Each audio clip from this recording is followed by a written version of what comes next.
Download the podcast at thericksmithshow.com. It's time for the Rick Smith Show. I want you to get up now. I want all of you to get up out of your chairs. I want you to get up right now and go to the window, open it, and stick your head out and yell, "I'm as mad as hell, and I'm not going to take this anymore!" I don't want to abolish government. I simply want to reduce it to the size where I could drag it into the bathroom and drown in the bathtub. You bet I cut the taxes at the top. How dare you? How dare you? Go ahead. Make my day. The Rick Smith Show starts now.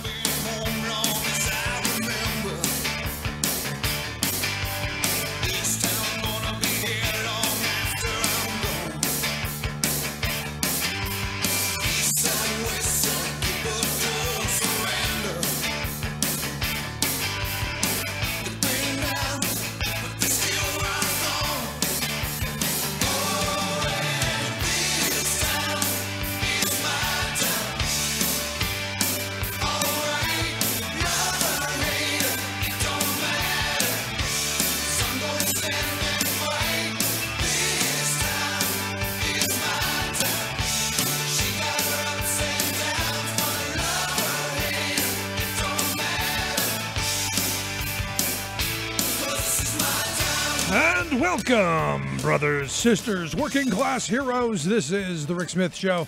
Thanks so much for being here. Wow, what a day. What a day.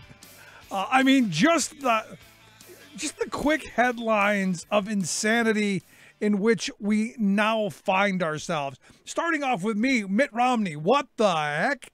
Remember Mittens, the guy who, said we wished that Trump hadn't endorsed him in 2012, gave that whole speech about how vile and how unqualified and unfit for office he is, only to then turn around and thank Trump for his endorsement of his Senate campaign. Really?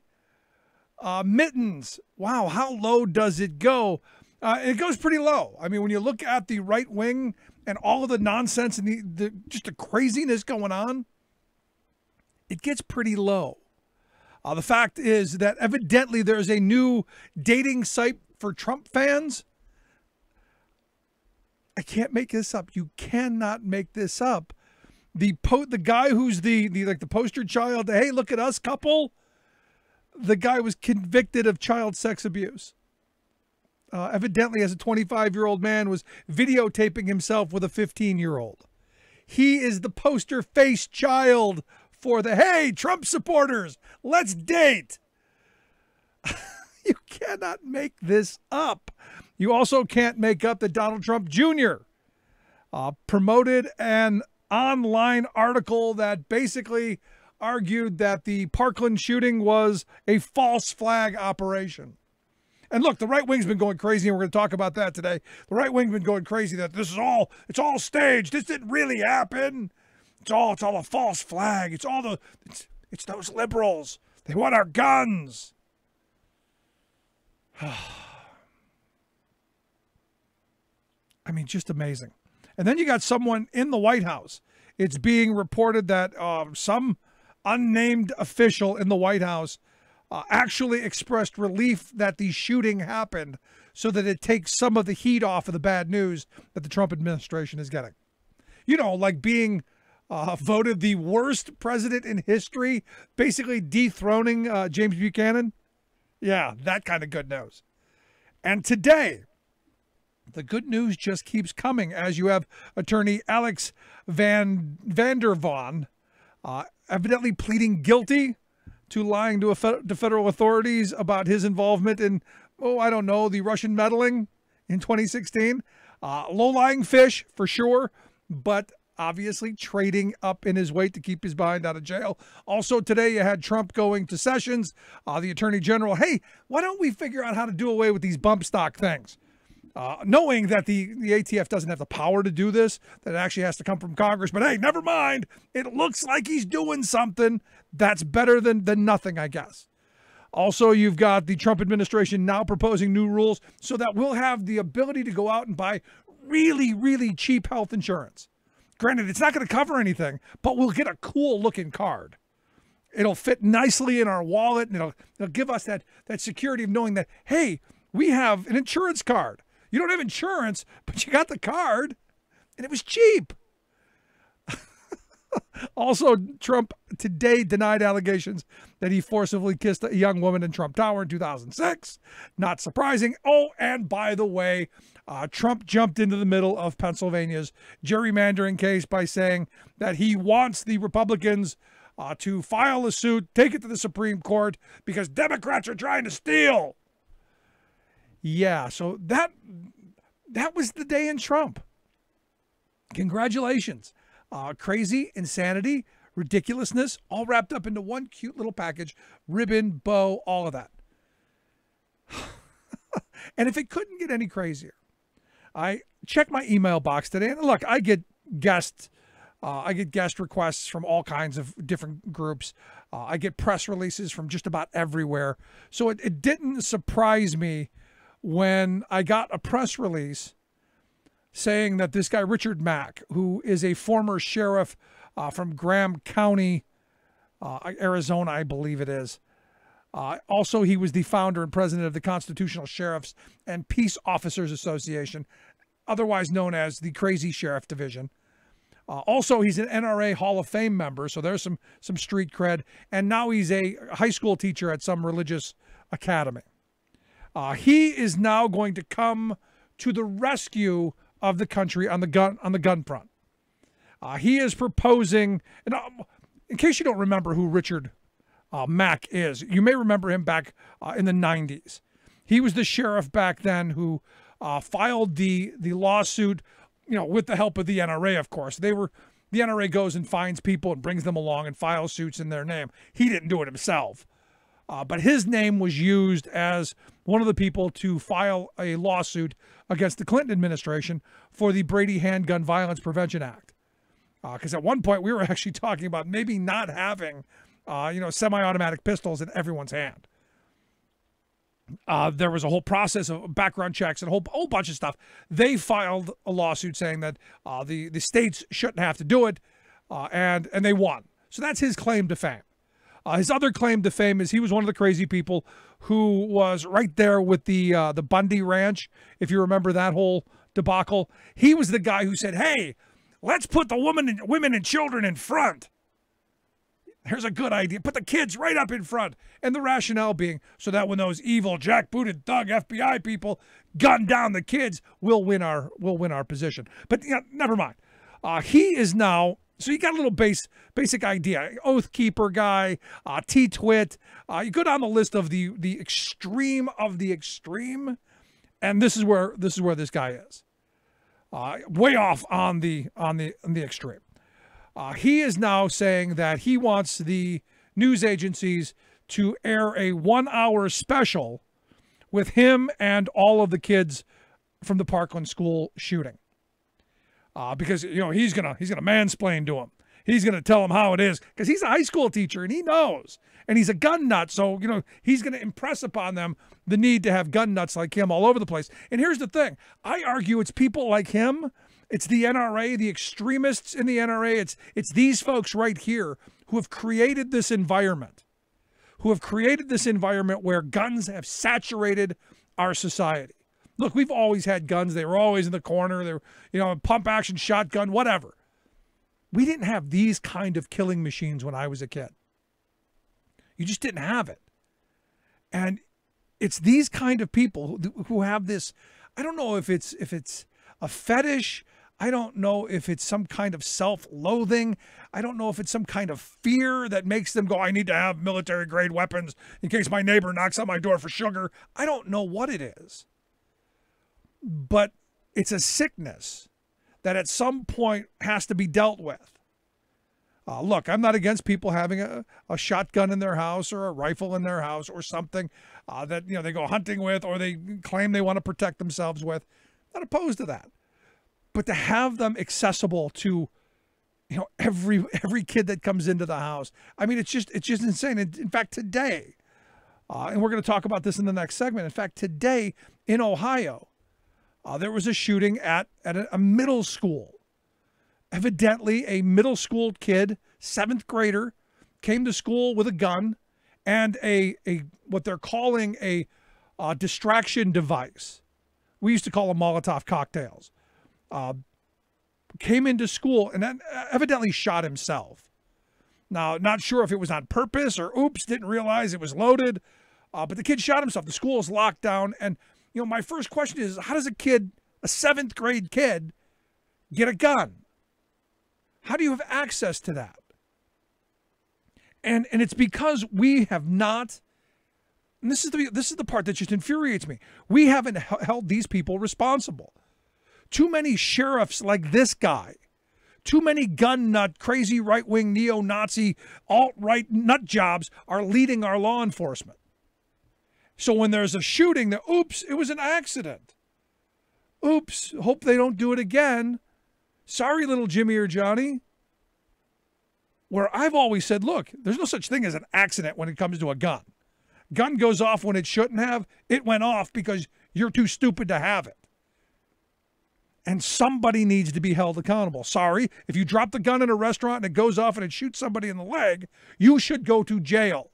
Why? Because if I'm at the top of a hill, I leave my car in neutral and it rolls down the hill, you better believe there's going to be consequences. Why is it that when something happens with a gun, we go, oh, accident? How stupid are we? I mean, honestly and truthfully, when you look at all of this, there's a guy who does a really great blog on gun fails. And every day there's another, some nitwit, rocket scientist, reaches into her purse and blows off her head. My favorite is the woman who had the handgun bra. Evidently, they sell a brassiere that you could put a gun in. And evidently, she was adjusting herself and bang. Exactly. I mean, it's this isn't an Austin Powers movie. Not everyone gets missed. And I look at this, and what's infuriating to me is our elected officials, they're doing nothing. Nothing at all. In fact, I would argue what they're doing is counterproductive. This whole idea of, evil exists and, good. We need a good guy with a gun, Rick. No, what we need are less people with guns. I'm sorry, more guns, not the answer. It's like saying, you know what? We've got an opioid addiction crisis. What we need, more opioid, more drugs. I mean, this is it's crazy. It's absolutely insane. And yet our elected officials, they're so afraid of the NRA and these gun nuts. And, I've had these conversations for years now with my left-leaning friends who, are much more gun grabber than I am. Look, I think we already have arms control. I've said this before. We've already got it. To me, it's just where we draw the line. And where we draw the line is on this side of sanity when it comes to these assault weapons, when it comes to these high-capacity magazines, when it comes to these weapons that are only for mass killing. Look, all guns are for killing. This idea that, I'm going to go shoot the targets. Well, you're killing the targets. That's your intention. It just seems to me that we should be drawing the line on this side of sanity. And yes, there are going to be people, but I won't be able to shoot 100 rounds a second. Nor should you. Because I've always believed that the person who has the biggest fetish, who wants to have 100 guns, shouldn't have any. And I know, but Rick, it's America. We were born on guns. We were raised on guns. Guess what? The Wild West was not the Wild West that we're sold. In fact, in a lot of small towns, they were gun-free towns. The only guy who had a gun, that's right, the sheriff. Wyatt Earp, sheriff, no guns, but his. But, we need to reinvent history because, Rick, every person should have an AR-15. This way, everyone would be, I don't know, because I don't know how that makes us any safer. We just live in a really tragic time. I'd love to hear your thoughts. You can email me, rick@thericksmithshow.com. Tell me your thoughts. More guns, good? Less guns, just right? What would happen when you were a kid if someone had access to one of these AR-15s? I know when I was a kid, if we'd have given one to some of the kids in my neighborhood, there'd be nobody left in my neighborhood. Going back to, it's the guns. Quick break. Right back after this. Stick around. You listen to The Rick Smith Show. We're working people. Come to talk. 10% of the wealth, 10% of the people own 90% of the wealth. Where do you fit in? Take a look at yourself. 10% of the people own 90% of the wealth. Where smart policy and sound investment matters. The Rick Smith Show. I'm Rick Smith, and this is Labor History in 2. On this day in labor history, the year was 1805. That was the day that abolitionist and women's rights advocate Angelina Grimke was born. Her parents were slaveholders and among the wealthiest in Charleston, South Carolina. As a young woman, she denounced slavery and together with her sister Sarah, moved north to Philadelphia to join the Quakers. There she became a teacher and grew frustrated with how the Quakers approached abolitionism. She quickly gravitated towards radical abolitionists like William Lloyd Garrison and became active in the Philadelphia Female Anti-Slavery Society. She became prominent in abolitionist circles in 1835 after Garrison published her letter condemning pro-slavery riots in Boston. The next year, she published an open letter to Southern women demanding they condemn the institution of slavery. Angelina and Sarah embarked on abolitionist speaking tours and the organizing of women's anti-slavery societies. Having grown up in the South, the Grimke sisters held a special authority among Northern abolitionists. They could testify to the severity and inhumanity of the slave system. They did so in the book American Slavery as It Is, written together with Angelina's husband, abolitionist Theodore Well. Controversy intensified against Angelina and her sister as their popularity grew. Religious leaders and abolitionists alike bristled at the idea of women engaging in public speaking and political work. Undeterred, the sisters defended their right to be on equal footing with men in the abolitionist movement. Harriet Beecher Stowe's sister Catherine, a leading educator, was among those who decried women's public activism. Angelina responded that all humans are moral beings worthy of human rights, regardless of gender. Her response served as an early contribution to the women's rights movement of the 19th century.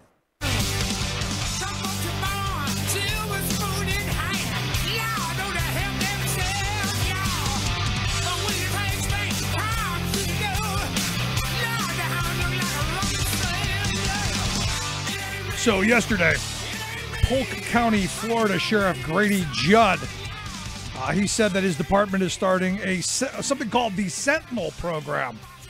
The program is designed to arm and train teachers in schools to fend off and discourage active shooters. He claims that when a crazed gunman arrives on campus with murder in his eyes, the deed is done within 2 to 5 minutes. He says that we need armed and people there who are going to stop them. He said that we had coaches that ran to stand in front of the students with no gun. Why not give them a chance? He was asked, to defend it. He was going, aren't there any other better ideas? And he responded, okay, Einstein, you got a better idea? And yeah, I got a lot of better ideas. How about the gun? The gun is still the problem. He said, no, we can't have arms control. Can't do that another day. But this program, he claims, going to be for teachers and professors who volunteer, and they're going to go through a certification program even more stringent than the police. I don't know that I'm thrilled with that. I don't know that I want cops without really good. Never mind. Anyway, another horrible tragedy today out in my home state of Ohio. A 7th grader goes to school with a gun and what they're calling a distraction device, what we used to call Molotov cocktails. And who knows what the intent was, but here is a kid in a school with a gun, ends up shooting himself. Don't know if it was on purpose or accident, but a horrible scenario. And our good friend David Yankovic, I guess, has family, has friends in that area, and this affects him and his family directly, which is why we've asked David to come on and talk with us. David, thanks for taking time for us. Hey, Rick, how you doing? I guess I'm better than you. Well, I usually don't talk about family unless it's like the kids in the family or anything politically or, go into that kind of realm. This really hit home today. My youngest sister goes to that school. And, I got the call from my dad this morning, And he said, there was a shooting at your sister's school. So, I turn on the news, and sure enough, it's all over the place. And, we don't know what the intentions were for this kid, but the fact that he had extra ammunition and he had Molotov cocktails makes you think that, there was more planned than him shooting himself in a temple. And you look at this, and I have a whole bunch of, questions why. But my first question is, how the hell does a seventh grader get a gun and the ability to have extra ammunition and put a Molotov cocktail in a book bag and get into school? I mean, that's one of the million questions. And I got to tell you, I don't sound like it because I'm keeping my calm, but I'm really angry that nothing has been done. And, I don't talk about guns a lot. I don't attack the right to bear arms, it constitutionally protected, but also under that same amendment, it does say that, you have to have a well-regulated militia, well-regulated under that second part of it. Like, it's a right, but it's also a privilege. And if you have parents who openly keep their guns out, where a seventh grader can take it into a school and shoot people, seventh grade. When I was in seventh grade, I was excited to hold a girl's hand. Now have seventh graders who are going into schools with Molotov cocktails, with weapons of war. I mean, really, that's what it is. And the best frame of defense from the Republican Party in this is, let's make the people who donate to us make more money by giving the teachers guns. We're not addressing the mental health issues. So if you have a teacher who has schizophrenia or has a mental health issue, that opens that up where they get where they get angry one day and shoot their class, or a kid makes them feel threatened even though he's unarmed or whatever. We're going to start having shootings from teachers. But their line of defense is, let's put more guns in there. And a lot of people don't know this. I was working in Orlando when Pulse happened, and there was an armed guard at Pulse. You can't stop a school shooting with a gun. Guns don't do it. When Ronald Reagan was shot in the 80s, he was surrounded by the most well-armed guards in the history of the world, and they weren't able to stop that. It doesn't work. The only thing that's going to work is two things: mental health and having better background checks. As it stands right now, I mean, the president vetoed a bill that would, basically would have allowed, people, or not allowed people to have guns who have mental health issues. I mean, that's basic. I mean, people who are on the terrorism watch list can walk in and get a gun right now. I mean, I can have a false ID and have an automatic weapon within 20 minutes right now, as it stands, and nothing is being done. And the NRA, they're making their money and their dues and stuff, and the gun industries and the lobbies and everything else. But what is more important, your right to hold a gun and fire it, or a child's right to go to school and not die?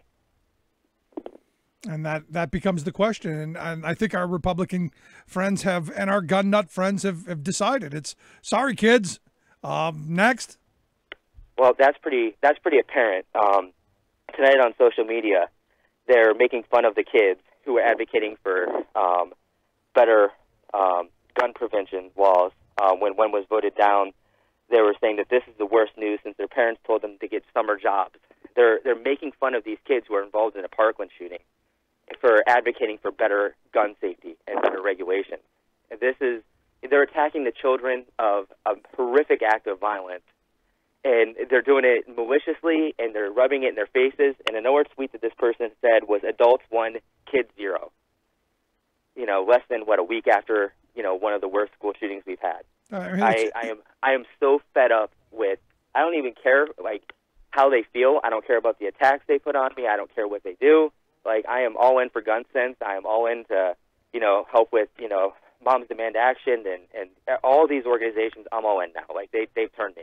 No, I mean, you're somebody who, as you said, you were working in the area where the Pulse shooting happened. You've got this. I believe you told me recently you had gone to Lollapalooza in Chicago, and the guy who shot up Las Vegas evidently had a room there. That could have been a shooting you were involved in. And the thing is the reason I bring this up, and I wanted you to come on, is most of us, we see this horrible stuff on the screen. Oh, we say that isn't that horrible? Our thoughts and prayers are with you, but it never touches us at home.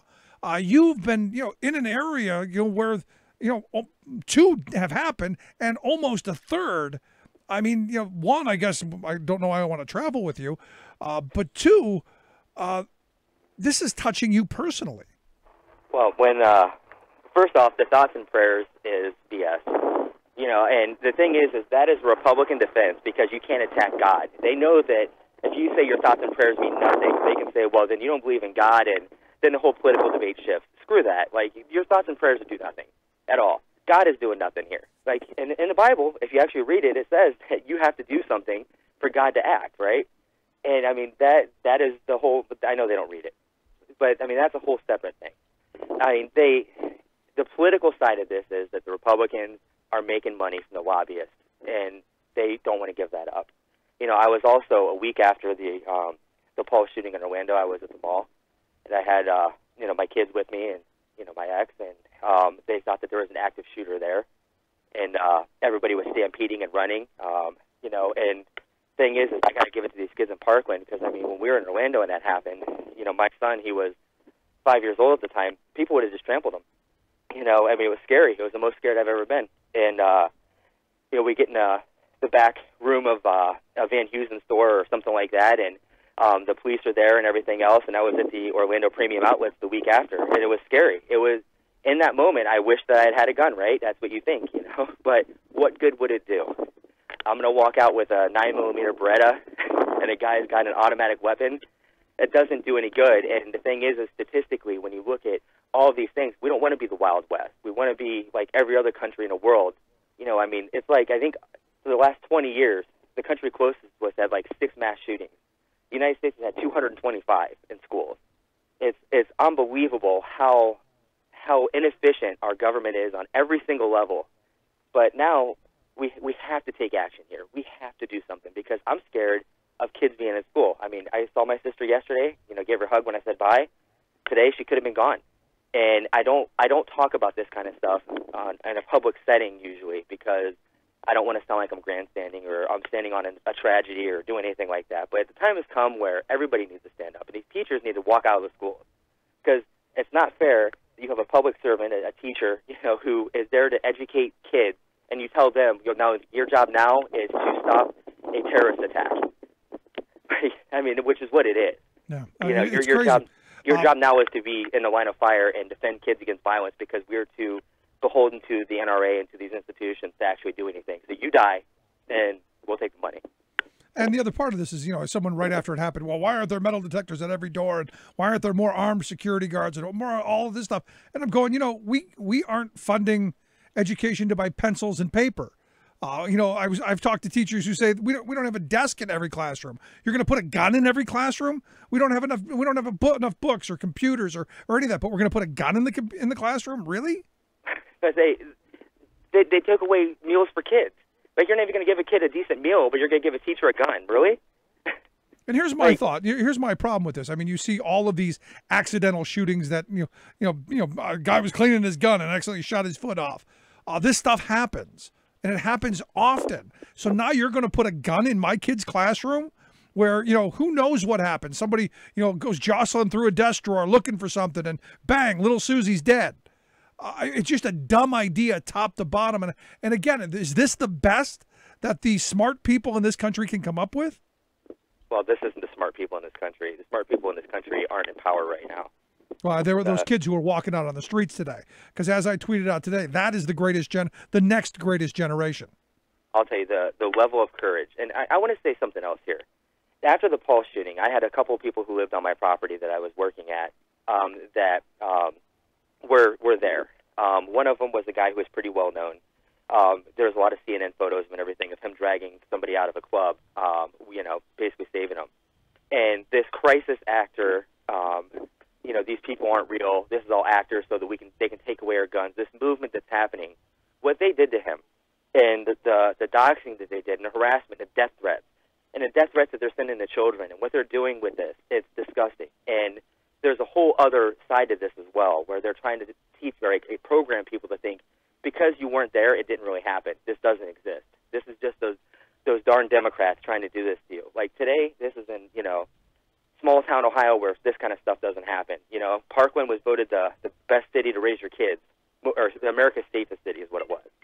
I mean, you have these things that are happening, and these horrible, disgusting people are attacking the victims of these tragedies. There's the Sandy Hook truthers, there's the Parkland truthers, there's the Columbine truthers even.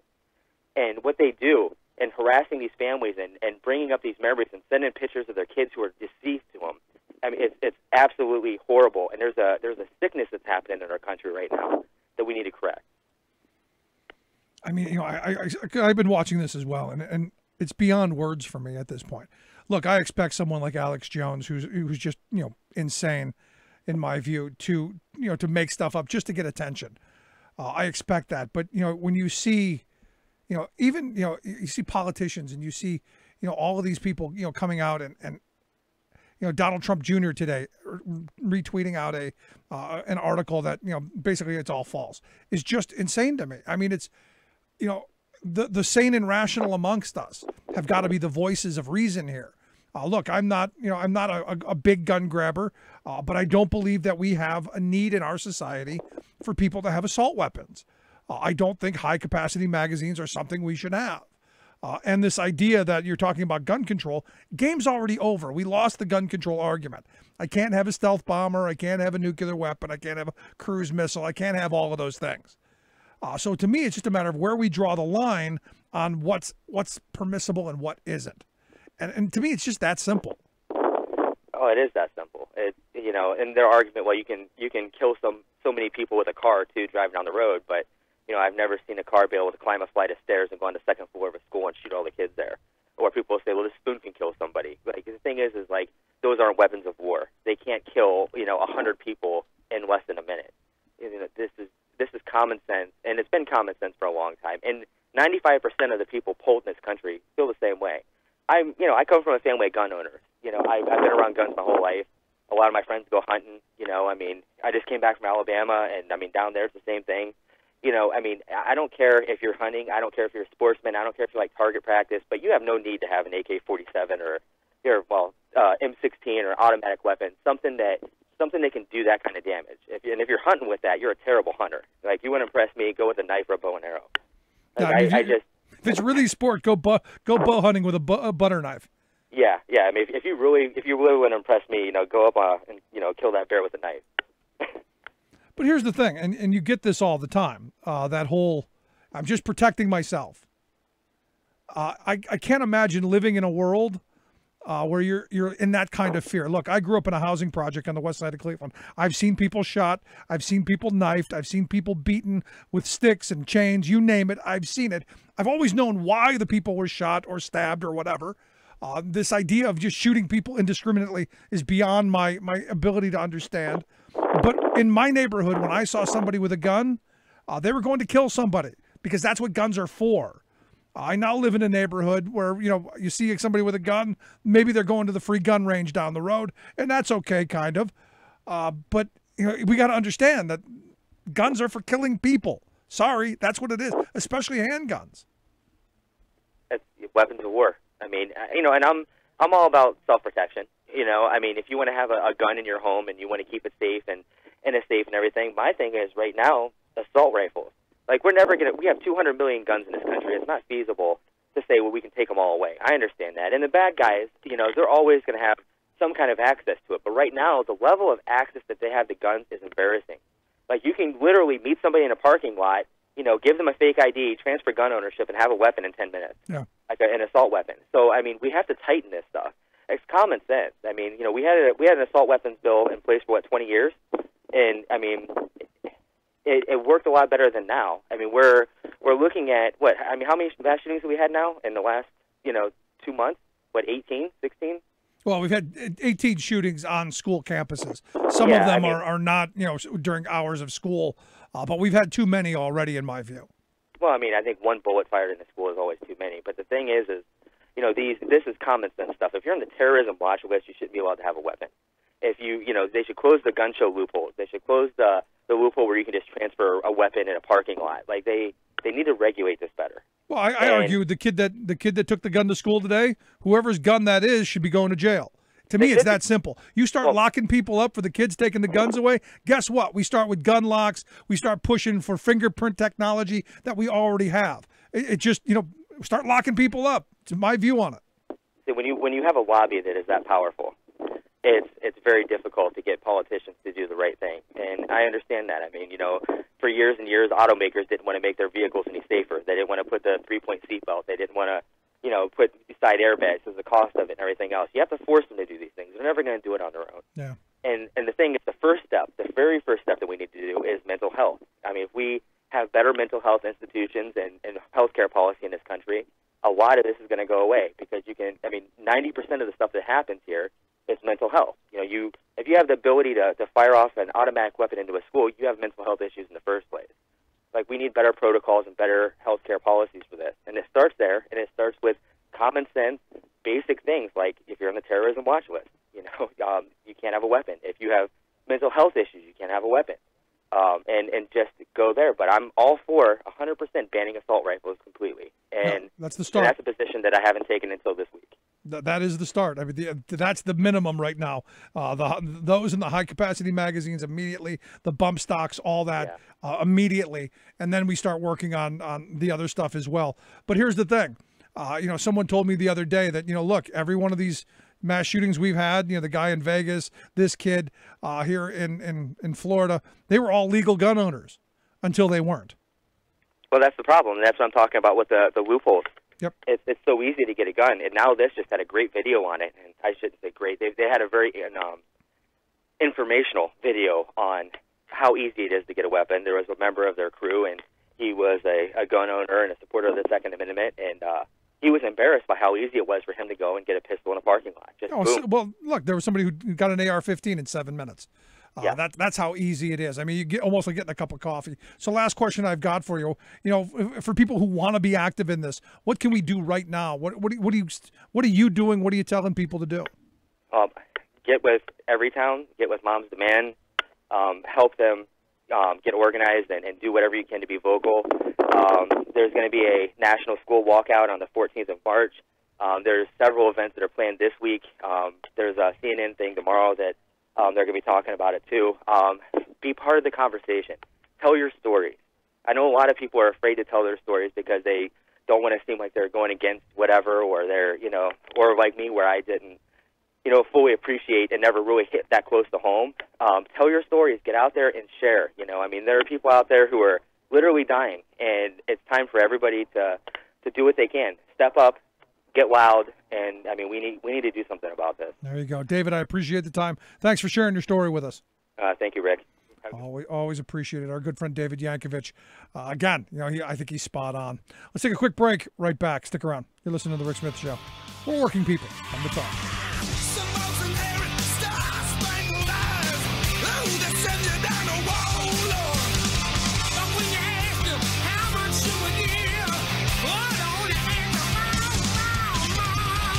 I'm Rick Smith, and this is Labor History in 2.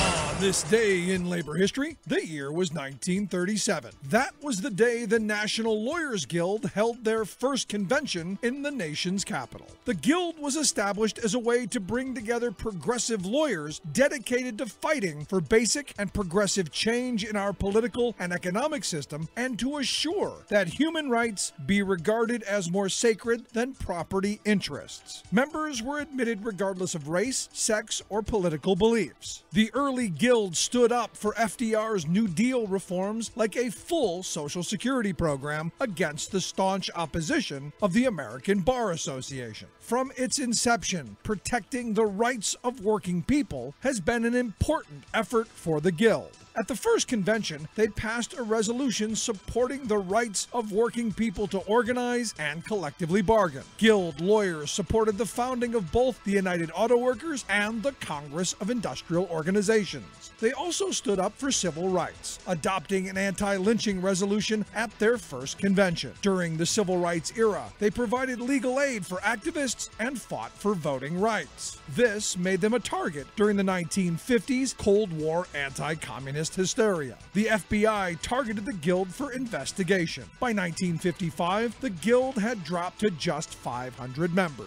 In the 1970s, the Guild successfully sued to find out the extent of FBI spying. they discovered that 1,000 informants had generated FBI files of 400,000 pages on the Guild and its members. Despite this harassment, the Guild has kept up its fight for working people. The organization has opposed anti-worker legislation from Taft-Hartley to the passage of NAFTA. In 2012, the Guild celebrated its 75th anniversary stronger than ever.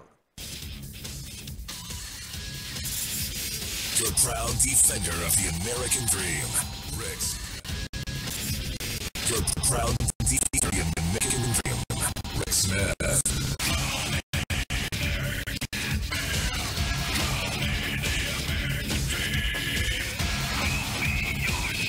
So, not surprising, the Florida House of Representatives voted 36-71 against House Bill 219. You go, what's House Bill 219, Rick? Well, this piece of legislation would have banned AR-15 rifles and other assault weapons, as well as large-capacity magazines in the state of Florida. Now, that is a fairly sizable rebuff of what I think is just, at this point, sanity. 36-71. I mean, it's really amazing to me. And then you compile this on top of. Do you remember the whole Alex Jones and his clan pushing the false flag narrative after the shootings at Sandy Hook? Well, right now you've got the Republican spinmeisters basically working overtime and ramping up again their conspiracy theories and attacks on survivors of the Parkland school massacre. These kids who have the audacity to say, we prefer not to be killed, please. And maybe, take some guns, maybe start thinking about sane policy. Well, evidently Alex Leary of the Tampa Bay Times tweeted out today that he received an email from this guy, Benjamin Kelly, who is an aide to State Representative Sean Harrison, claiming that both the kids, the Emma Gonzalez girl and David Hogue, both of them in the picture, are not students here, but actors that travel to various crises when they happen. Now, Alex, says, hey, you have any proof of this? And they send him a link to a YouTube conspiracy video. Now, the state representative says, hey, I don't know what the guy said. He shouldn't have sent anything to you. Do a lot of backpedaling. But here again, you've got the office of a state representative sending out conspiracy theory right in the backyard of where this stuff happened. I mean, it is just mind-blowing. And here to talk about the right-wing assault on, sanity to begin with, and these kids, I've asked Melissa Ryan to come talk with us. She is a visiting fellow with Media Matters for America. Melissa, thanks for taking time for us. Thank you so much for having me. So should I be surprised that you've got this aide to a state representative sending out conspiracy theory and pushing this idea that, those kids are just, they're too articulate. They've got to be crisis actors. I'll be honest. I was surprised that a state legislative staffer sent that under his government email. I'm not surprised that a Republican state legislative staffer believed it.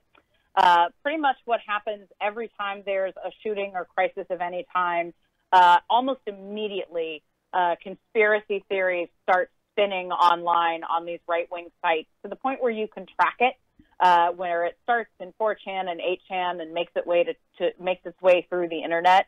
And what was interesting about this shooting in particular was the students themselves started speaking up, as early as the day of the shooting and the next day. And we also know that whenever someone speaks up and in opposition, the right tends to come after them with all their might. So what you have here is a convergence of those two factors, the misinformation and conspiracy theories that always spring up after a shooting, and the kinds of online harassment campaigns you see against people who speak out. So it was sort of a perfect storm of fake news and conspiracy. Yeah, I mean, but here's the thing. I look at these kids. They've grown up in a media-savvy environment, and I'll be honest with you, I'm actually in awe of what they've done, and already in such a short period of time, what they've accomplished in pitching a narrative. Yeah, it's interesting that some of the backlash has been that these kids are too media-savvy, and I hate to call them, kids. They're young people. They're teenagers. Because like you pointed out, they've grown up in an environment where they've been on social media most of their lives. And I think the effect of that is you become more aware of how to present yourself online and off. And I think that's probably where you see more of the preparedness rather than any media training that they could have gotten. Absolutely. And, but I look at this, and again, it comes down to just how divided we are in this country, that you're going to have someone who, is on the gun nut side, who's going to look at this and, no, it didn't happen. It doesn't exist. It's all false narrative. It's a false flag. I mean, I don't know how you can come to that. I don't get how you can come to that. It's appalling. Everything from the conspiracy theories to even the mainstream conservatives who've been saying today, well, these kids aren't old enough to know their own minds. They're not old enough to understand the issues. And I mean, it's just so appalling to me that there's an idea that you can be too young to advocate for your own safety at school, which is something that should be a given.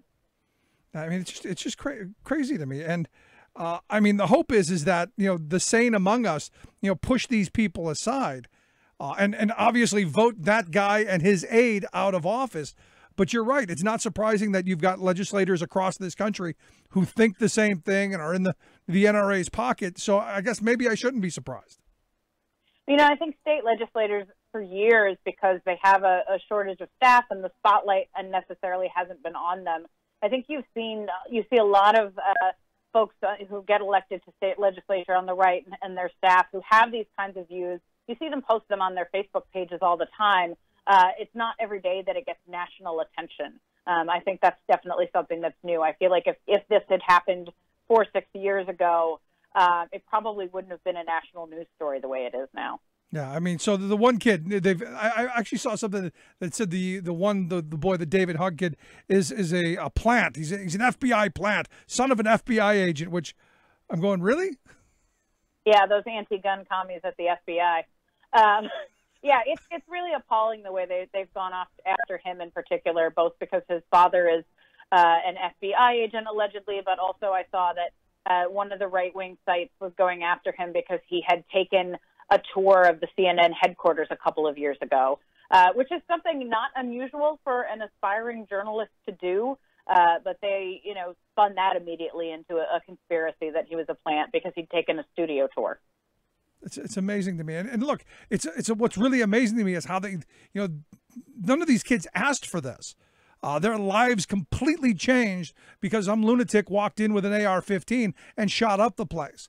They didn't ask to be thrust into the spotlight. They didn't ask to be torn apart in public. And, there's part of me that goes, this is all part of the, hey, don't you do it if anything ever happens to you, because we'll come for you too. Yeah. And I think what's sad is just how predictable it was. Media Matters, we started tracking fake news and conspiracy incidents coming at these young people on Friday because, again, it was so predictable because you had that perfect storm of a shooting and young people speaking out and advocating for themselves. It's vile, and I think it's a statement not just on where the right is, but where we are as a society. I'll tell you what scares me, though, is the amount of resources that go into this, the amount of money on the extreme right wing in the conspiracy realm to hunt this stuff down, to have the echo chamber to put it out. The part of me that's really afraid for this country is how the right wing media machine dominates almost every bit of conversation. That's true. And they've also become masters at weaponizing social media. And I think one of the things that we can do is think about how we can pressure tech companies, how we can pressure Facebook and Twitter to help stop the spread of this stuff when they see it. Because, again, it's entirely predictable. Every time there's a shooting, every time there's something like this, we know the fake news is going to crop up. And I think it's on us to, as consumers, to continue to pressure these platforms to cut it off before it becomes mainstream. Is it possible to do that? I mean, if you're going to have a free and open internet, is it possible to be able to stop this kind of stuff? I think you can have a free and open internet and also not give people the right to weaponize platforms. I think there's a difference between discourse and weaponization. I think it's a fair and healthy debate to decide what that is, but I don't think that one is necessarily problematic with the other. I think right now what's going on is definitely the enemy of a free and open internet, because it pushes people who aren't weaponizing the platform, who aren't gaming the system, who just want to be online. It pushes them off. And so everyone deserves free and open discourse, not just those of us who speak the loudest and who know how to build botnets. And that's the other part of it. How much of the of this stuff is just bots and not actual real people. Yeah, I mean, it's actually hard to know the ratio. And even when you have networks of bots, there still has to be human curation. So even if you're you're looking at a botnet online, it's really important to remember that there's a human being behind, at least one human being behind it. So how do we know? I mean, when you look at this stuff, I mean, I saw the story and I'm going, I'm not surprised, because I had seen a bunch of the tweets going by of this, of all of this stuff that, it's all a false flag. And it's just me going, the crazies are out again. How do we know when it's the crazies, or how do we know when it's real? Is there any advice on how to decipher?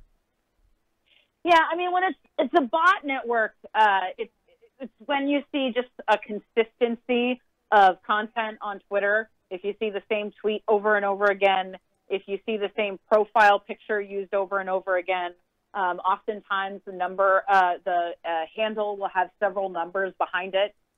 You can look at how many followers the tweet account has. There's also a really great tool you can Google, Make Adverbs Great Again, and you can look up an individual Twitter account and see if that's a bot or not. And then once you start looking for this, it actually gets easier to tell, especially on Twitter, if something is a bot or not. Because, you see this stuff and we're just inundated with it. And sadly, we're in a time where we're just bombarded with information and bombarded with, with all of these stories and all of these headlines. And it's almost impossible to consume it all and still come out sane on the other end, I think. Yeah, I worry because we're dealing with systemic problems again, and I think the tech companies have a lot to answer for here. And I worry that so many of our solutions are how individuals can spot a bot or how individuals can spot fake news. I spend my entire day looking at right-wing news and fake news and misinformation, and I still fall for stuff. So if I do that, how is someone who's just going on Facebook casually even supposed to be responsible for that? And why would you want to do that? I mean, I got to be honest. I don't envy you guys there at Media Matters who have to pay attention to this stuff and watch Fox News all day and watch Alex Jones and watch even crazier than that. I don't know how or why you do it, but I guess thank you. Thank you so much. Yeah, I need better hobbies. No, I mean, because it just, it's got to take a piece of your soul as you're viewing this stuff. As much as you obviously have to, but it's gotta rip at your soul. It actually helps me. The more I understand about what's happening online, the less frightening it is to me. But I can certainly see having the opposite reaction. It's also helpful being in an organization like Media Matters, where it's such an amazing team of researchers and media monitors. So it's not just you, it's a group of people all working on this problem. Yeah, so let me ask you kind of last line of questioning, since you said, most of this stuff is predictable. What are we predicting next? Where does this go from here? What do you see coming in the next several days? I mean, it's going to be interesting to see just how much of what we saw online today becomes mainstream news. Right now, just in doing a brief scan of traditional news outlets that I've read today, there's been a lot of news about the students, and a lot of this conspiracy stuff has not bubbled up. And when it has, it's been, this is what the right is saying. So I don't particularly think that this narrative of plants and crisis actors is going to take hold with the traditional press. But it's going to be interesting because I do think some of the narrative of these young people aren't old enough to understand what they're arguing for. I worry that might take hold a little more. Yeah, I talked about earlier in the hour this former Sheriff Mack, who I'm sure you've seen the story of. He's offering to sit down and explain to these kids exactly why guns are so important. Yeah, I haven't read that. I mean, it's just insane, and it is what it is. But I appreciate the time, Melissa. I appreciate your thoughts, and good on you for what you do. Thank you for having me on. Good stuff. Appreciate it. Let's take a quick break. Right back. 1-888-520-RICK. 1-888-520-7425. This is the Rick Smith Show, where working people come to talk.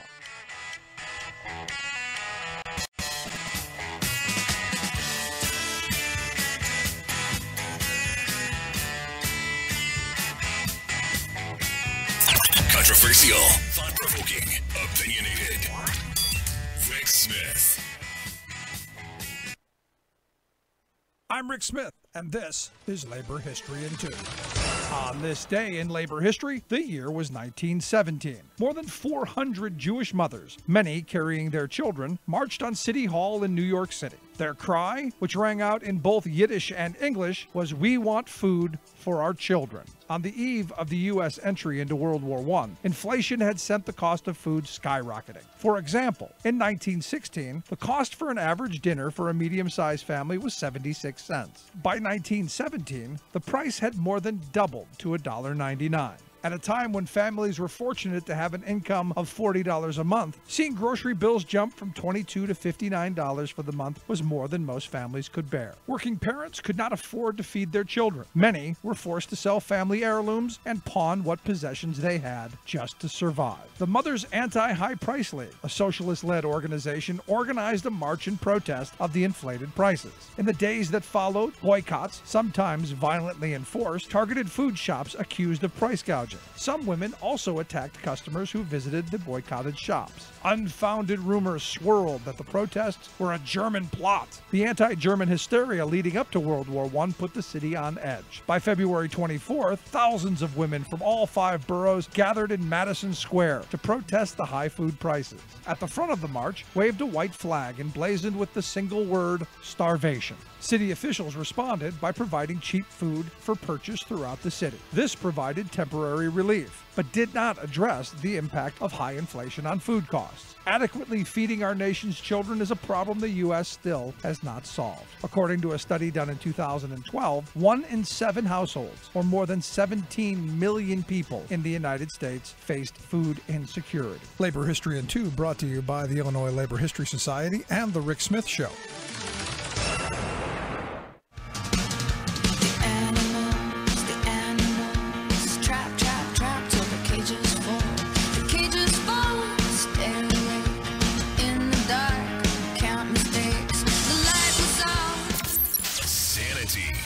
Change.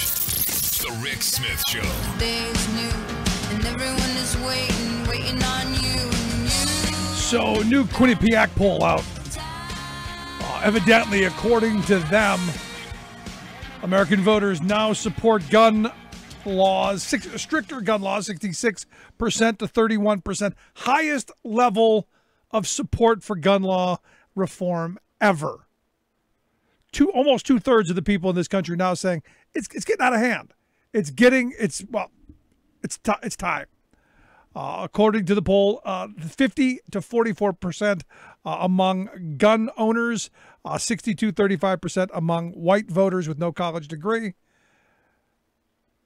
and 58-38 among all white men. Now, they also go on to say that this is a big jump from the December 23rd, 2015 poll that had at a negative number. 47% wanted more gun control laws, while 50% said no, none for you. Now, here's the weird thing, and this is where policymakers could really get their heads out of their behinds. 97-2 support universal background checks. 97% of people. To just 2% who said, no. And it's the 2% who have the most power. With gun owners, 97% of gun owners say we should have background checks. I mean, you've got 67-29 who say that we should have an assault weapons ban, 83% to 14%, a mandatory waiting period. Because, hey, I shouldn't be able to go in and buy a gun because I'm mad in 7 minutes and then go shoot up the place. It's just way too easy to buy a gun. 67% of people say that more guns are not the answer. We would actually be less safe. And Congress needs to do more with on the gun violence front. 75% of the folks polled agree that, yes, Congress should do something. But you've got, and this is one of those things where you just go, this is why nothing's going to get done with the Republicans in control. You've got Joe Barton, the Texas Republican, who said, we all want to do the right thing. we just don't want to ban guns. Crazy times indeed. That's why I got to tell you. That's why I think these kids they're the next greatest generation. Anyway, if you missed any of today's program, thericksmithshow.com. That's where you get the podcast, the Rick Smith Show app on the smartphone. For those listening on stations that pick up the first hour, head on over to the Rick Smith Show. Everybody else, stick around. Right back.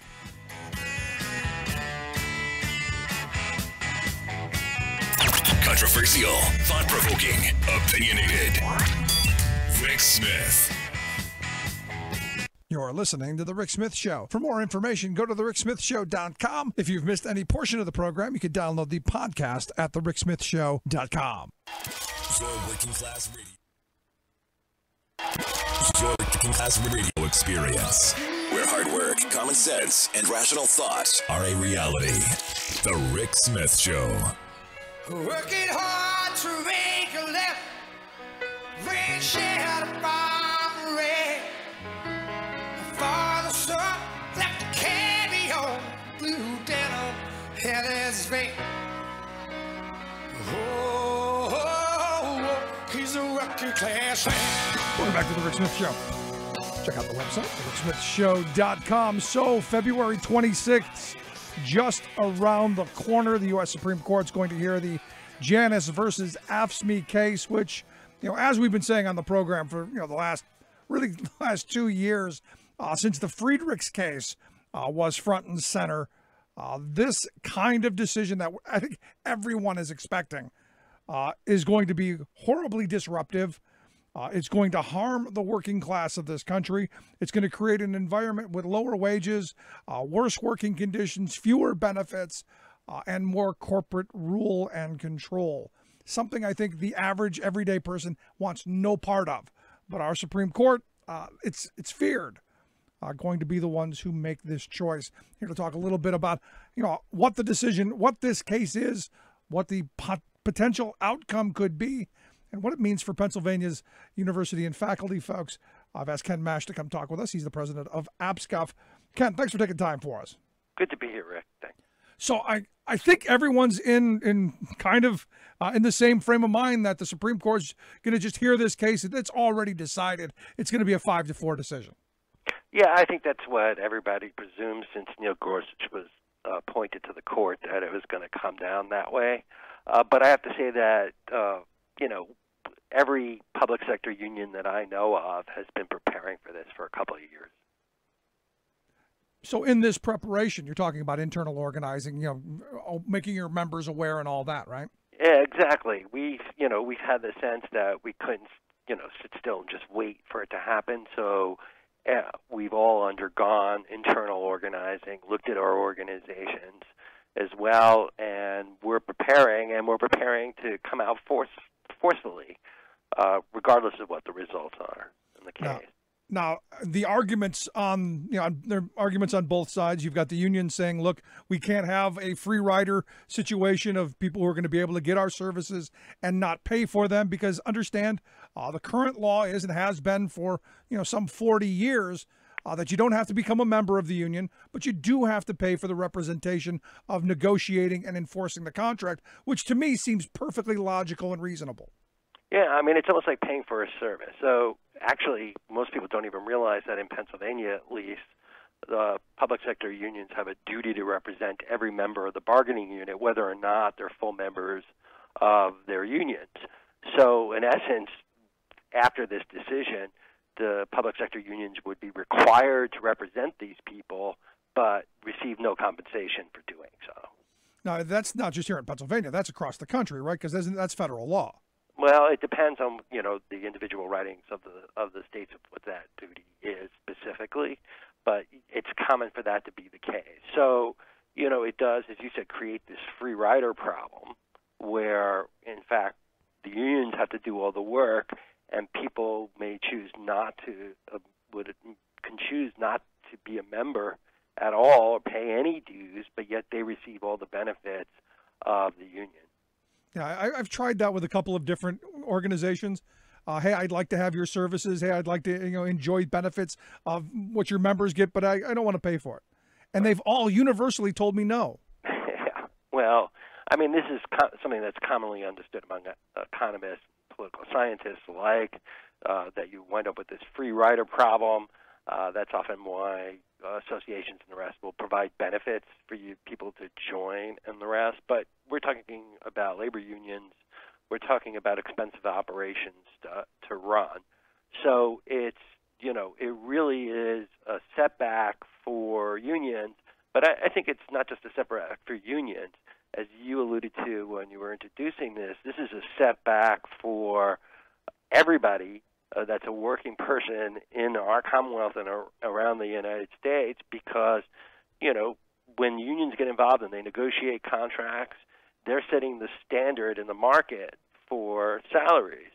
And they can do so with collective action, with some power. You remove that power or you weaken that power, and what you're going to wind up with is lower wages for those in the union, which again becomes the marker for everybody in the workforce.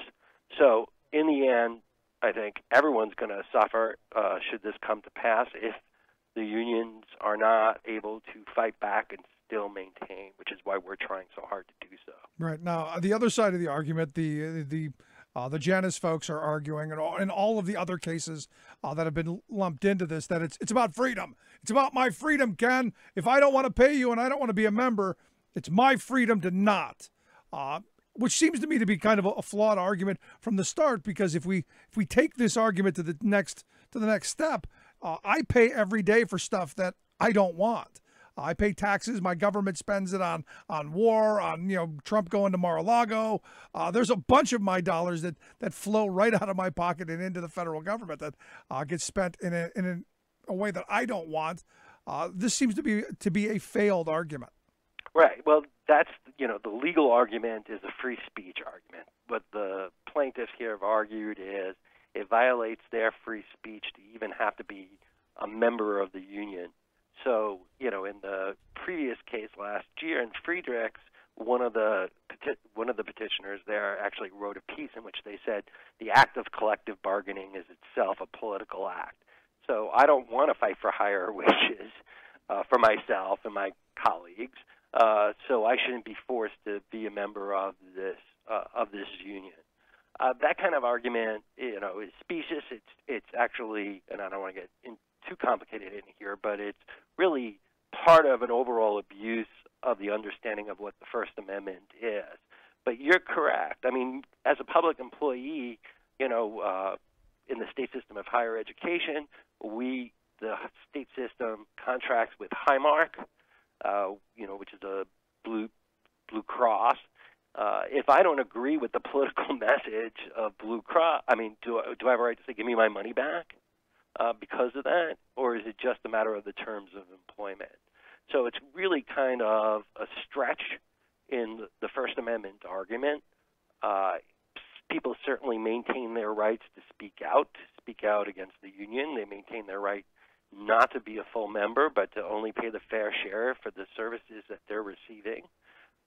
So, I mean, this is really a stretched out argument, but we've seen a lot of that lately with this court. Yeah, and your position on the Highmark thing is always interesting to me, because I have people who tell me, well, as a shareholder in the union, I should be able to abstain and because of their political speech. And I go, well, the weird thing is, as a shareholder in any company in this country, you don't have the right to know the company's political speech. You don't know where they're spending that money.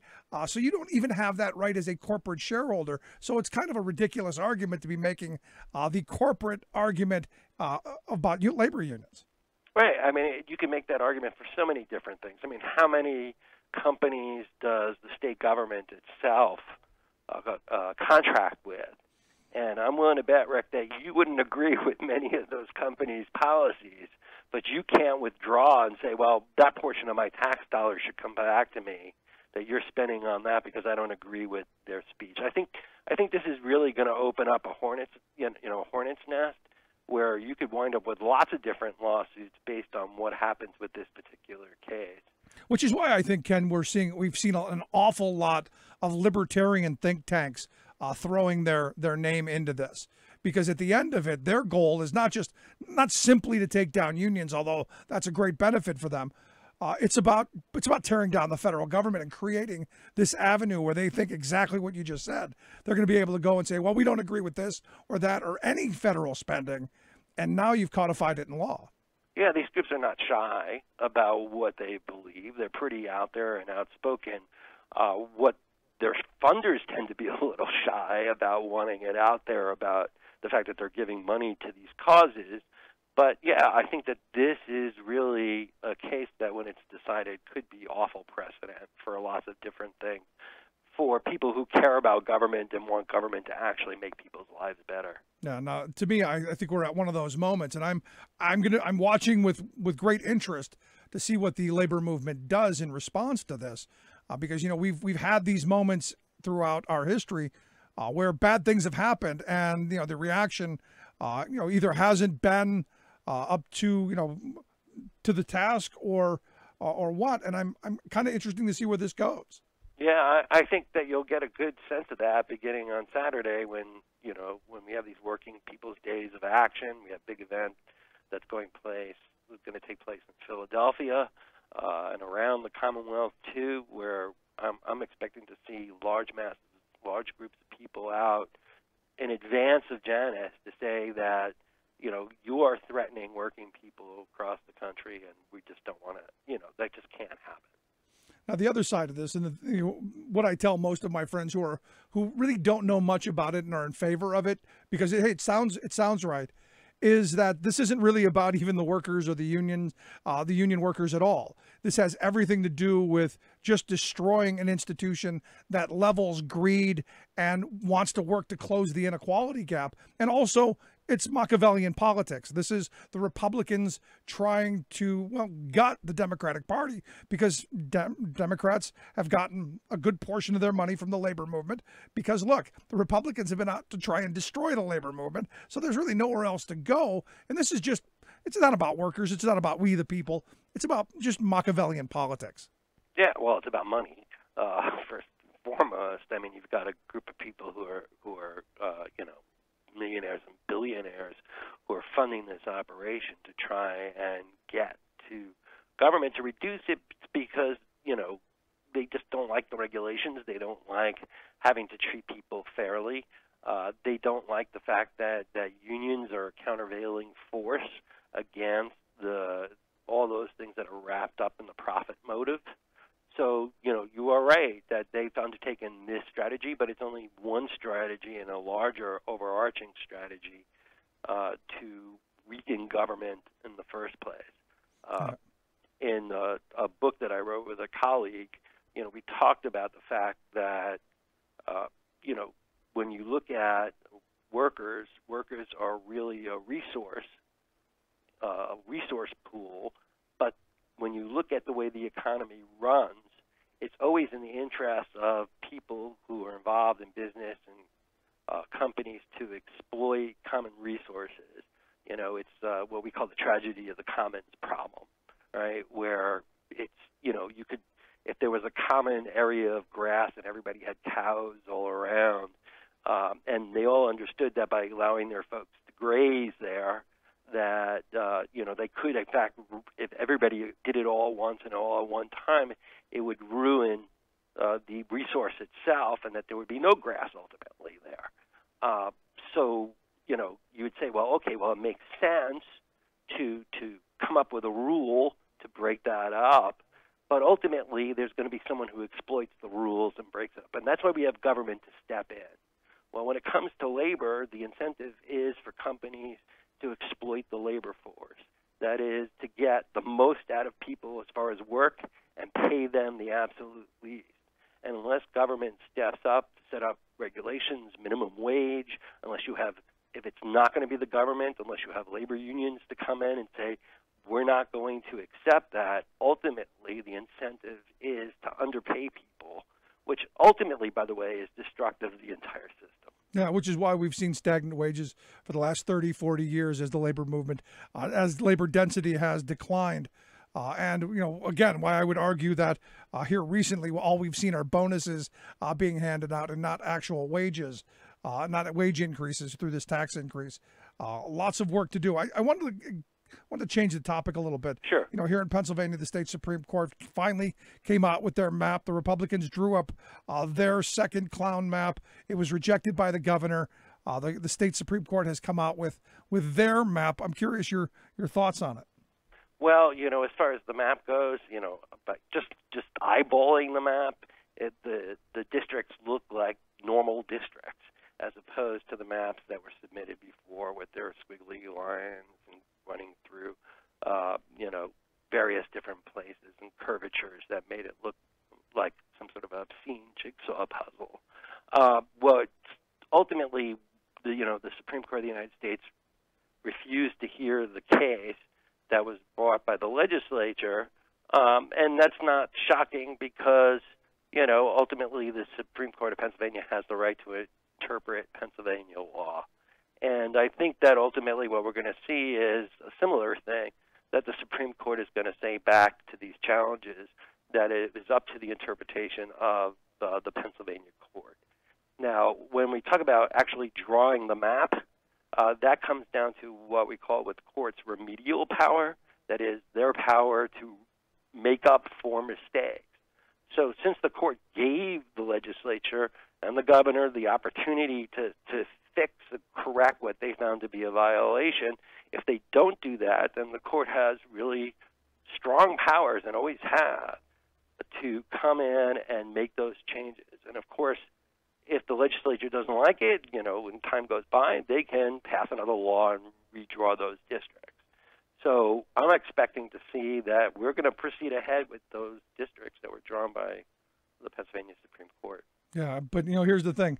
I thought the same thing about the Abood case. I thought that was decided law, and we had a chief justice who said he was going to only call balls and strikes, and decided law was the law of the land.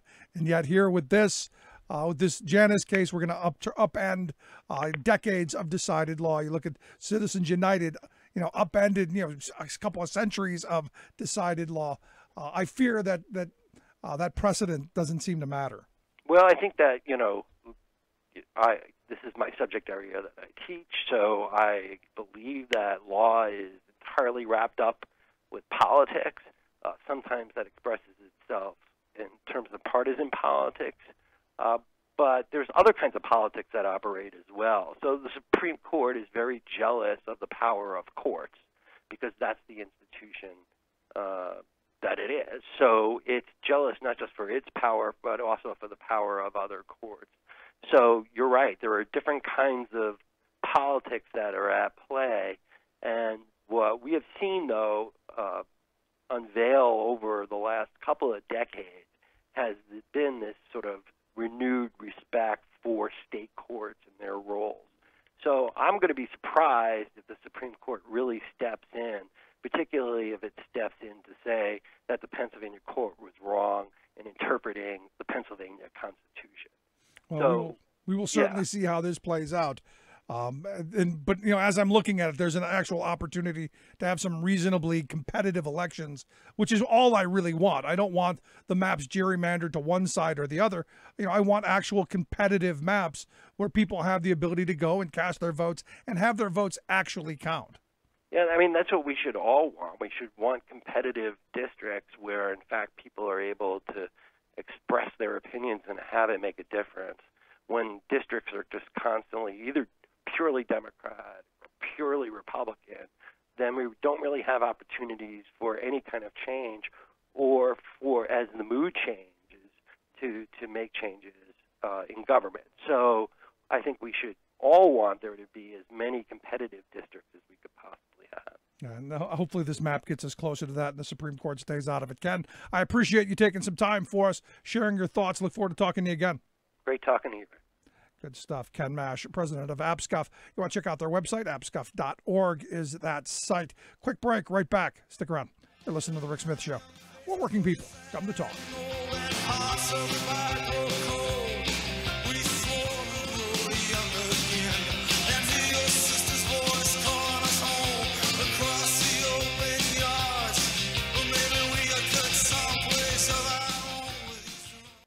I'm Rick Smith, and this is Labor History in 2. On this day in labor history, the year was 1805. That was the day that abolitionist and women's rights advocate Angelina Grimke was born. Her parents were slaveholders and among the wealthiest in Charleston, South Carolina. As a young woman, she denounced slavery and together with her sister Sarah, moved north to Philadelphia to join the Quakers. There she became a teacher and grew frustrated with how the Quakers approached abolitionism. She quickly gravitated towards radical abolitionists like William Lloyd Garrison and became active in the Philadelphia Female Anti-Slavery Society. She became prominent in abolitionist circles in 1835 after Garrison published her letter condemning pro-slavery riots in Boston. The next year, she published an open letter to Southern women demanding they condemn the institution of slavery. Angelina and Sarah embarked on abolitionist speaking tours and the organizing of women's anti-slavery societies. Having grown up in the South, the Grimke sisters held a special authority among Northern abolitionists. They could testify to the severity and inhumanity of the slave system. They did so in the book American Slavery as It Is, written together with Angelina's husband, abolitionist Theodore Well. Controversy intensified against Angelina and her sister as their popularity grew. Religious leaders and abolitionists alike bristled at the idea of women engaging in public speaking and political work. Undeterred, the sisters defended their right to be on equal footing with men in the abolitionist movement. Harriet Beecher Stowe's sister Catherine, a leading educator, was among those who decried women's public activism. Angelina responded that all humans are moral beings worthy of human rights, regardless of gender. Her response served as an early contribution to the women's rights movement of the 19th century. It's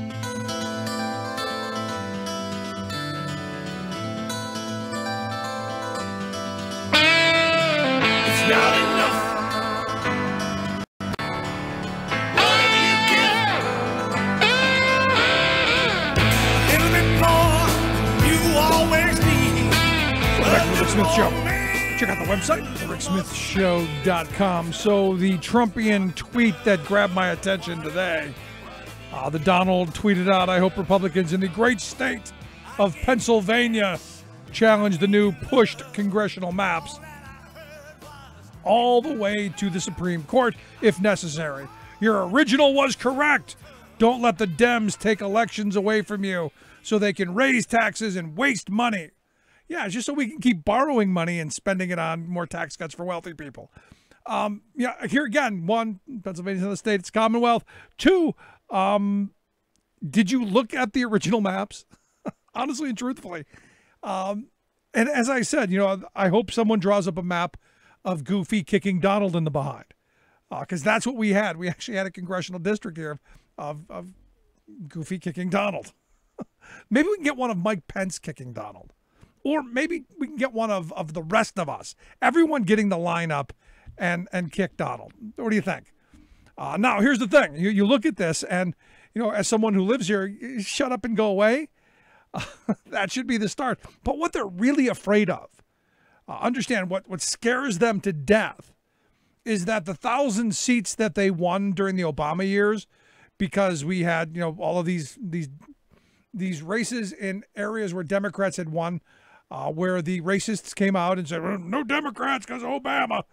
And now you've got all these Republicans in state legislatures all across the country. Guess what? They're losing. In fact, just tonight in a district in Kentucky, a district that was won by Trump in 2016 with a 72-23 margin. A district that went for Mitt Romney 66-33.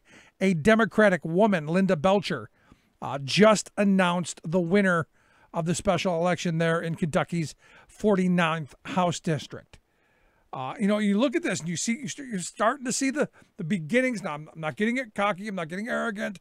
I'm saying you look at places that have gone overwhelmingly for Republicans in the past. Some would argue some creative mapping. But even those districts don't seem safe for Republicans anymore because of just how bad this administration has been.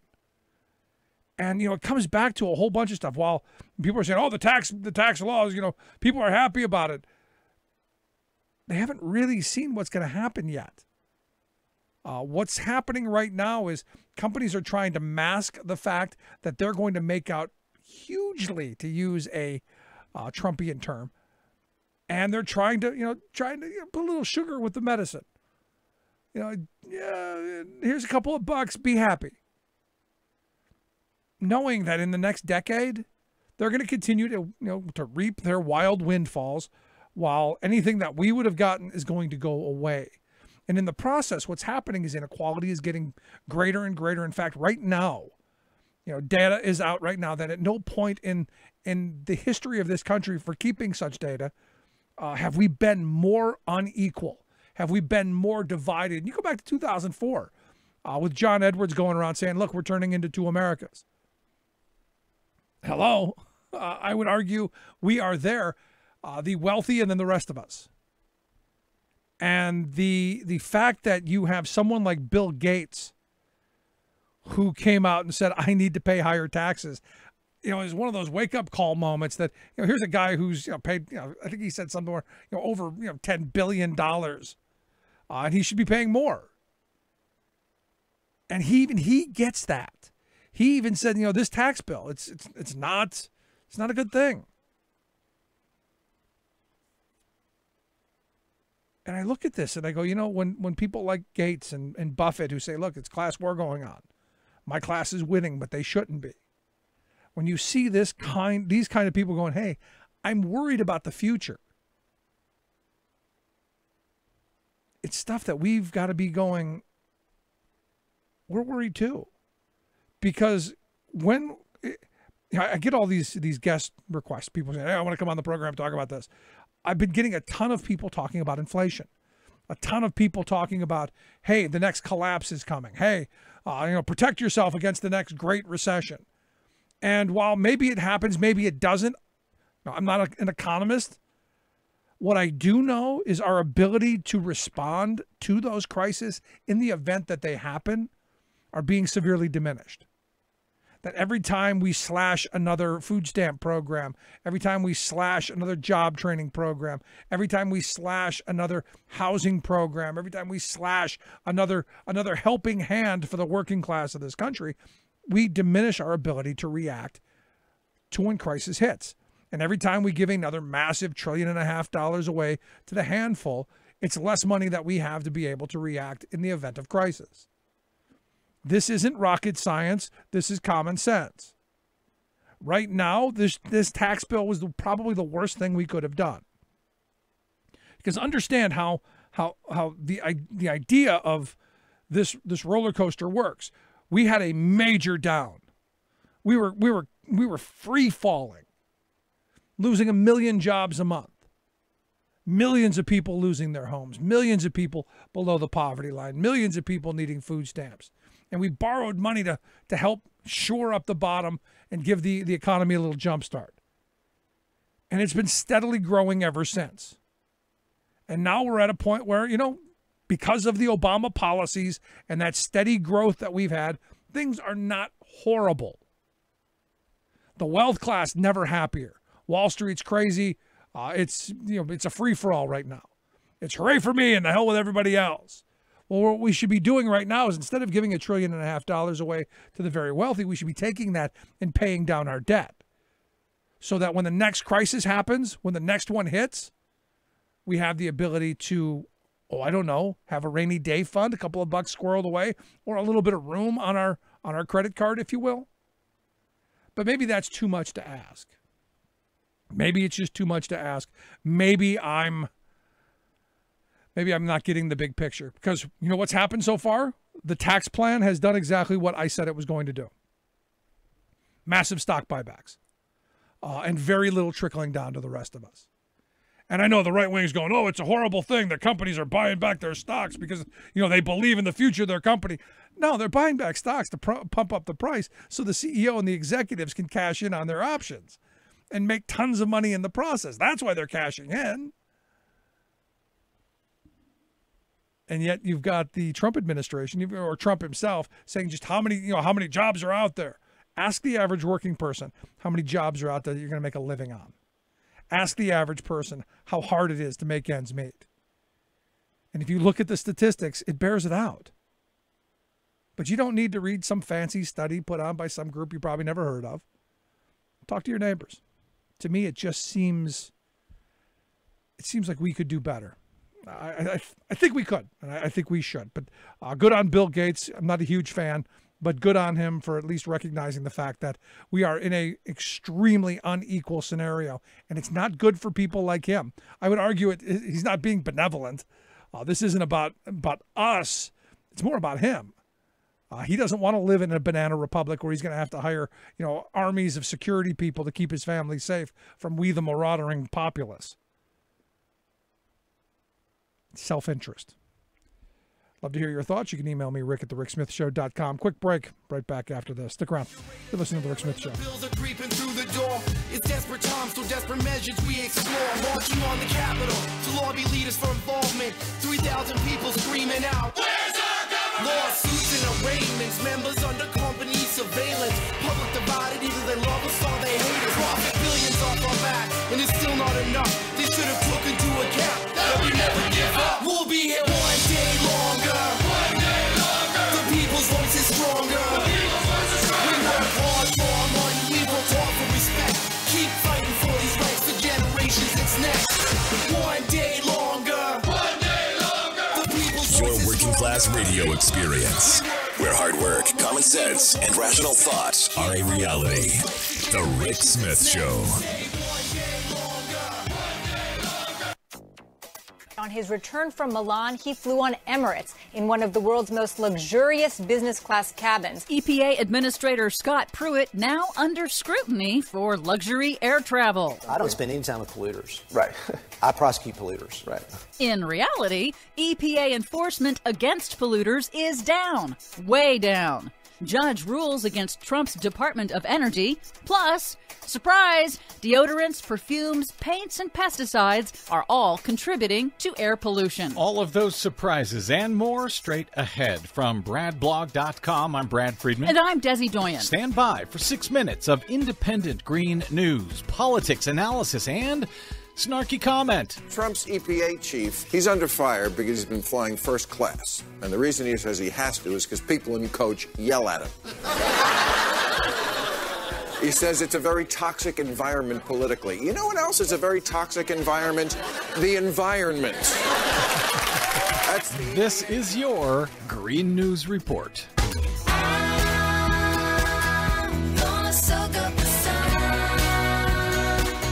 Okay, Desi Doyen, we start with congratulations in order. This is our 9th anniversary for the Green News Report. Yep. You are now in your 10th year of bringing us 6 minutes of independent green news.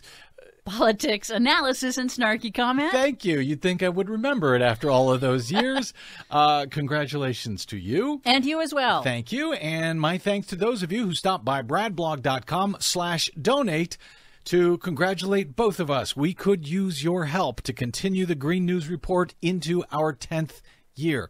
So thanks again to those who stopped by bradblog.com/donate to help us out. We rely on you to stay on our public airwaves. What do you have for us today, Desi Doyen? Well, the Inspector General of the Environmental Protection Agency is looking into Administrator Scott Pruitt's unprecedented spending on a personal security detail and his penchant for first-class travel. The EPA claims that Pruitt must travel first class around the world on the taxpayer's dime because, as he told the New Hampshire Union leader, of the, quote, very toxic environment politically that has led to incidents on flights, reportedly consisting of Americans in coach saying mean things to him like, "You're effing up the environment." I wonder how the political environment got so toxic. Did his predecessor, Jenna McCarthy, face no kind of security threats from the public when flying on airplanes? Oh, she did, but she still traveled coach. Imagine that. But don't let Pruitt's travel scandal distract you. Oh, I won't. From the fact that the EPA's enforcement against actual polluters is down, way down. In a recent interview with Time magazine, Pruitt claimed he is enforcing pollution law. I'm a former attorney general. I've led a grand jury. I know what it means to prosecute people. We already have, and I will.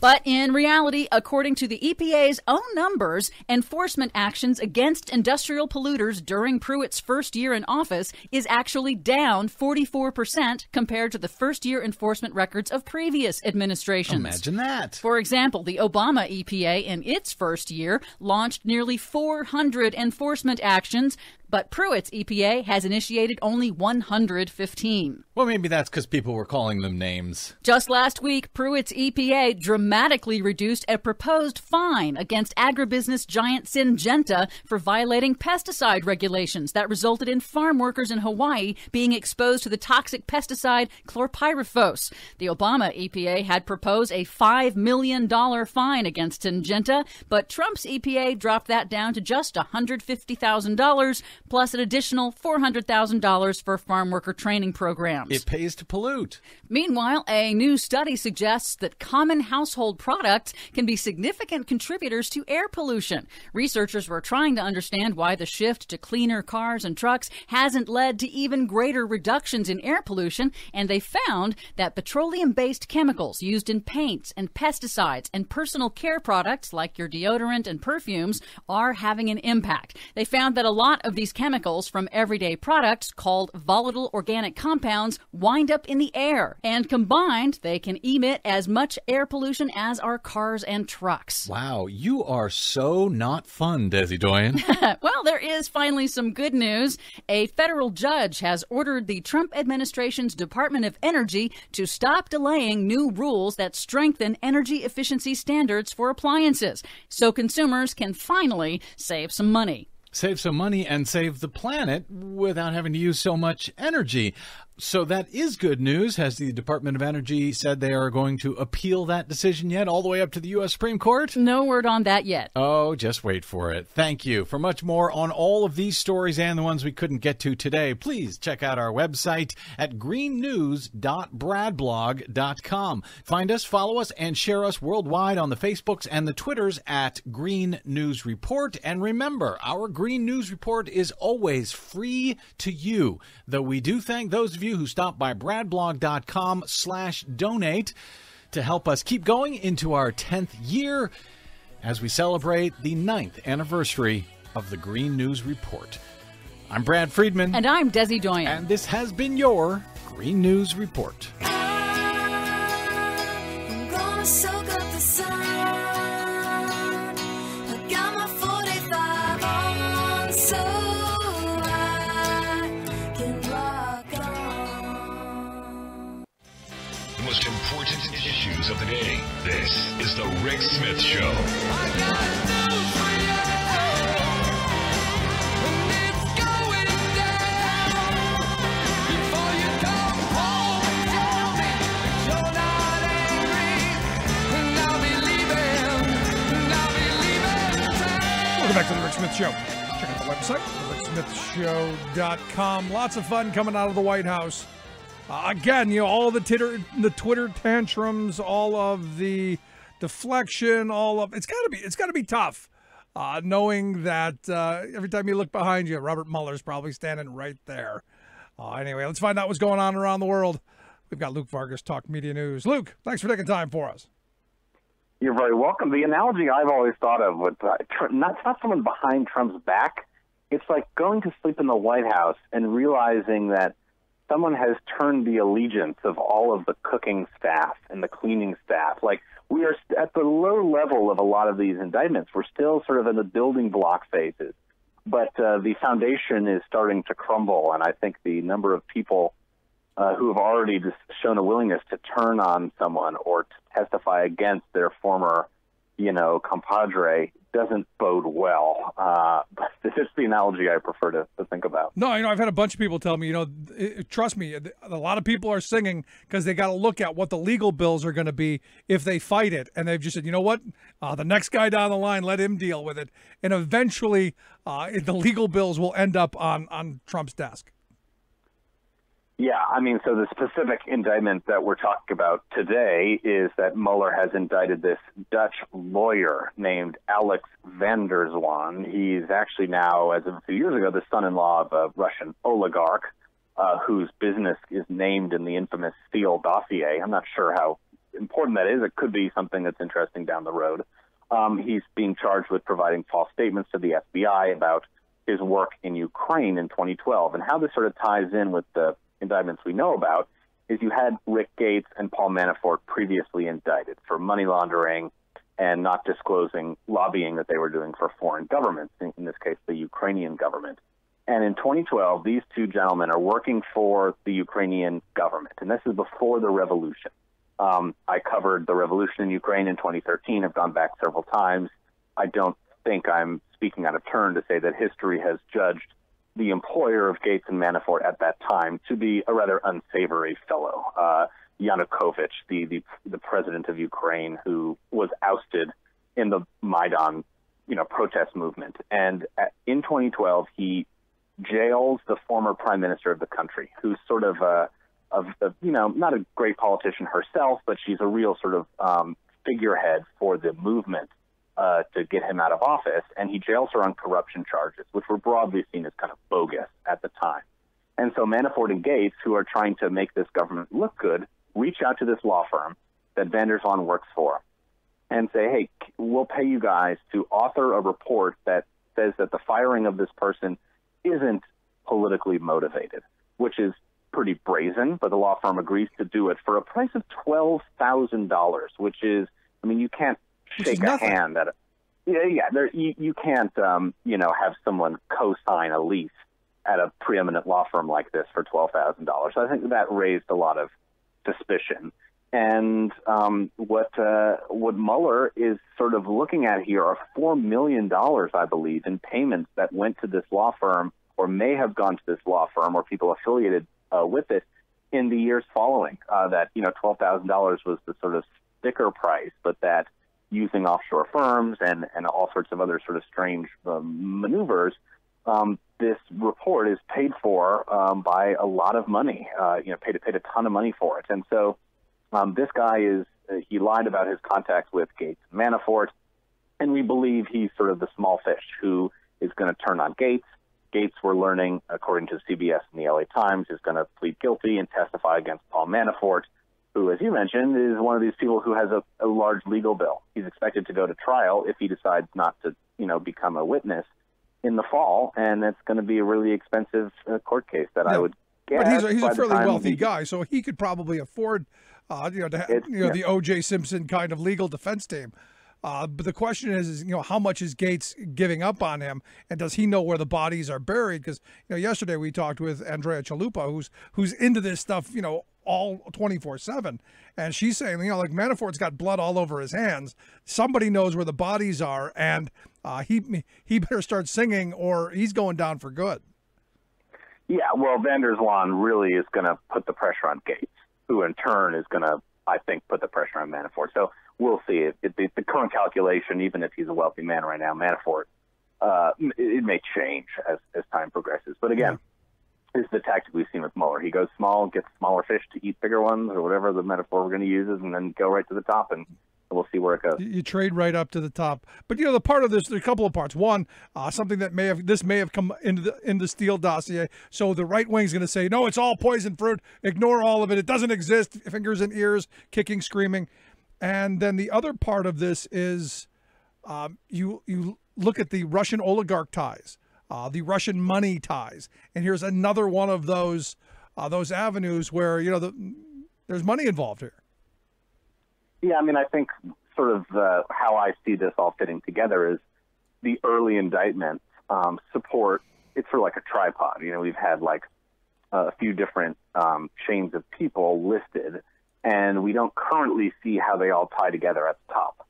But we are moving a little bit closer to an apex with each sort of successive indictment, and I think at some point in the relatively near future, there's going to start to be some crossover between.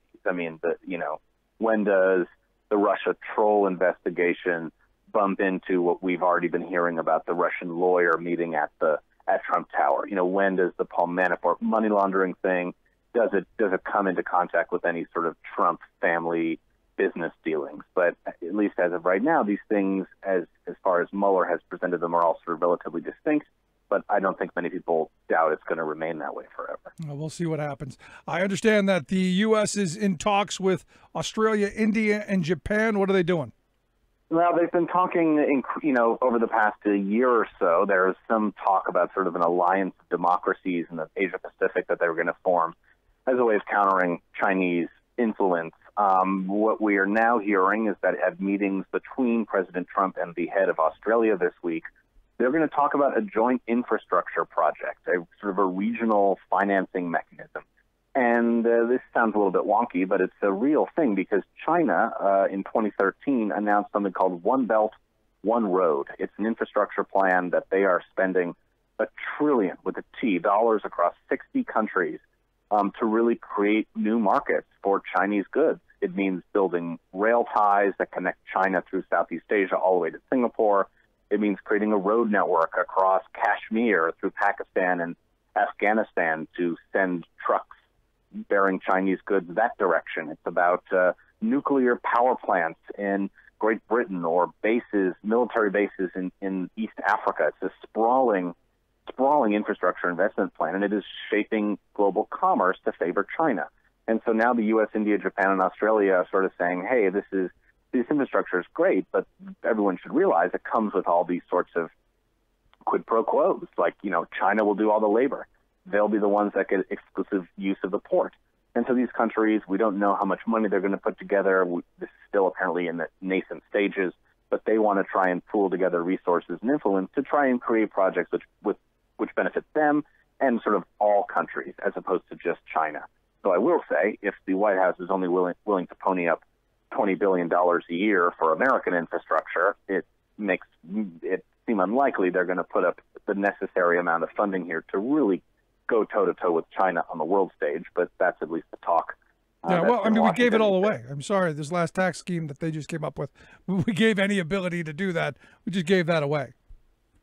I think there's also a little buyer's remorse about Trump's position on just interacting, in the multilateral institutions right now. We saw, I believe it was on Friday, whatever the 16th was, you saw 25, I believe, Republican senators write a letter to President Trump urging him to reconsider his position on the Trans-Pacific Partnership. So I think, at least in Washington, there's some hand-wringing about, oh boy, we, in a moment of sort of domestic political calculation, severed all of these, connections to long-term U.S. foreign policy objectives that were advancing, at least in Washington's view, American strategic interests. And so they're trying to get back in the game now by talking about infrastructure financing. But again, I don't expect the resources to be put on the table to actually see it through. Yeah, no, I said, all during the whole run-up, all the TPP stuff, that if the Obama administration just framed it as, you know what, we got to take on China, this is how we're taking on China, instead of the old bad free trade models of, hey, we're going to create jobs and it's going to be good for businesses, and that's a failed model. If you just said we scared people to death with, we got to fight China, this is how we do it, it may have had more legs. But look, not even I'm in favor of these free trade policies that they keep ramming down our throats because it doesn't benefit us.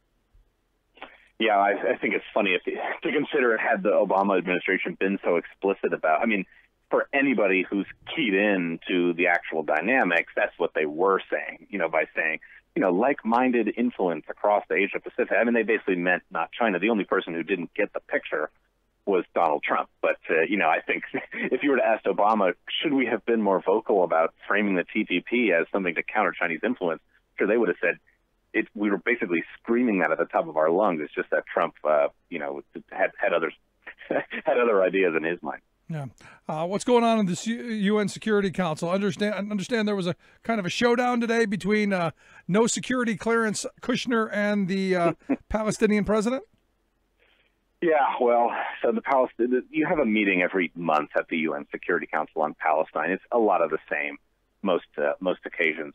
This week, though, these countries brought some heavy hitters to the table. Palestine's president, or the Palestinian Authority president, Mahmoud Abbas, showed up. The Israeli ambassador was there. The U.S. was represented not just by Nikki Haley, but by Trump's son-in-law, who is widely criticized by the Palestinians for being an unfair arbiter of the peace process. That, he's someone who grew up with the Netanyahus. He has consistently repeated Israeli government talking points in bilateral meetings, between the U.S. and Palestine, to the extent that Palestinians just don't think it's viable for him to put on the hat of being the fair broker of the peace process. And so he's sitting on one side of the table at the big Security Council meeting room today, opposite the Palestinian president, who basically says, look, I want to cut the U.S. out of the whole peace process. I'm proposing that middle of 2018, we have a major international conference to talk about the Mideast peace process. And I can understand why he says that. It's not going to happen, but he's right. I mean, that if you were to shift this from being the U.S. mediating between Palestine and Israel and put this in an international forum, the majority of countries in the world recognize Palestine as a state. Palestinian state has many more supporters on the world stage than it does in a room with the United States and Israel. So they want to shift the forum here. The U.S., though, not having any of it. I've never seen Nikki Haley look, more like, someone in high school is just rolling their eyes at someone else in class. It was not terribly diplomatic, the way she was just ignoring and scouring at the Palestinian Authority president today. But she said, look, if you don't want to come to the peace table, then we're going to interpret that as you don't want the best thing for the Palestinian people. So she's trying to put him in a hard spot, but he's not going to negotiate. I don't know why the U.S. is driving such a hard line if they want the peace talks to succeed, but maybe they don't have confidence in Kushner after all. I have no idea why Kushner's involved in this at all. I mean, someone who has no experience whatsoever, can't even get a security clearance. He's a young guy, can't even get security clearance. I mean, shouldn't be anywhere near these meetings. Well, maybe he's going to shift to figuring out the opioid crisis, his other stated task. Yeah, well, maybe they'll give him. Never mind. I'm not even going to go into the whole Kush thing. Just crazy. Every day I wake up and shake my head and going, this is how bad our country is being run, and this is another example of let's move on. North Korea, evidently they're hacking more.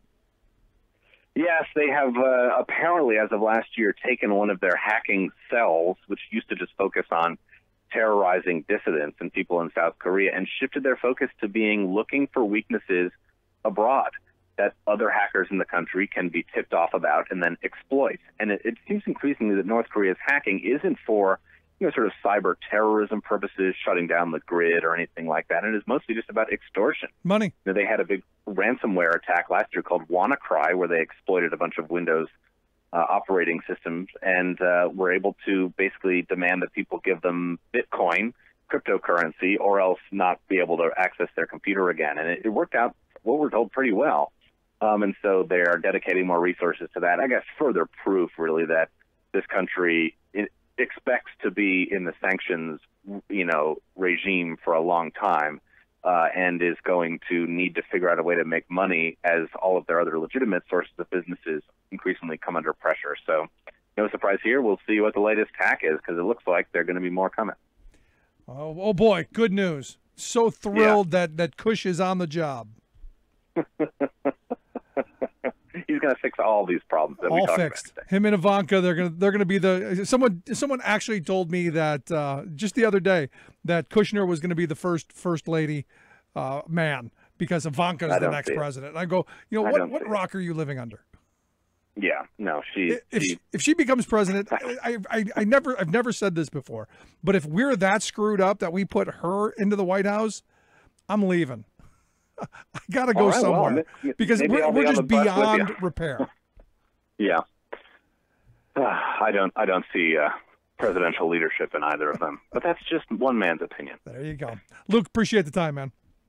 You bet. Talk to you soon. Good stuff. Luke Vargas, Talk Media News. Quick break. Right back. Stick around. You're listening to the Rick Smith Show. We're working people. Come to talk.